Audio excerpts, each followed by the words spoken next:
Hausa Top TV gidan nishadi.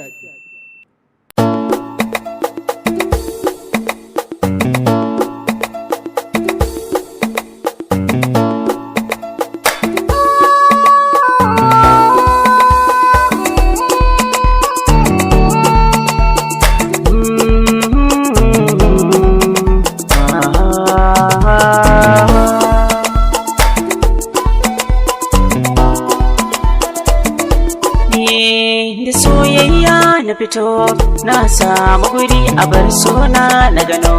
kada ke likimo.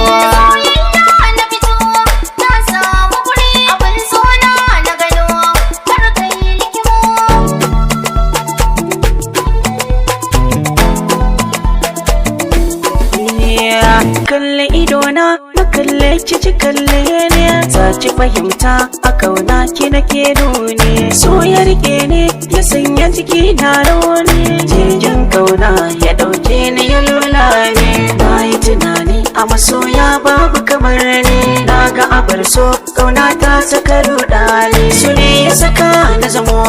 mai kai komo da bari da abar sona zan jura amo a bar suna na gano kada ke likimo. Farin wata ne ka gaja haske ɗauki zuwa da gwanda na kyala farke ganin ka cikin idona cuta ya warke zan masa rauniya a so mai basarake ba ta ka zuciyata ba masa ka tsinke an daura igiyar so wata ya tsinke share hawa ina shagaba zama ɗauki da kona na samu guri a bar suna na gano kada ke likimo.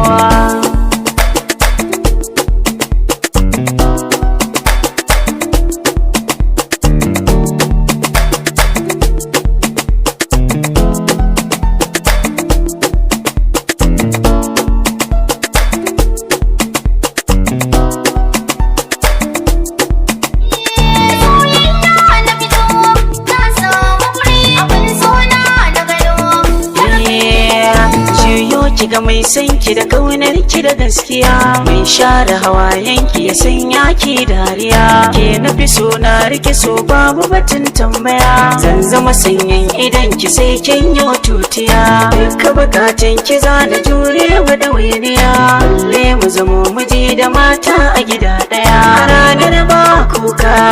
sai dai dariya zaman aure marge hali na damo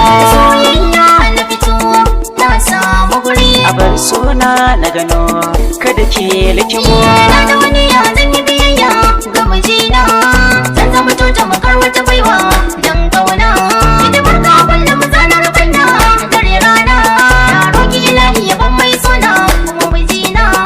domin har na same shi zan yi murna na dago hannu don kin yi du'a'i mai suna mu kara salatoci kun manzona salati gun ma'aiki da akwai romo a bar suna na gano kada ke likimo. Hausa Top TV gidan nishadi.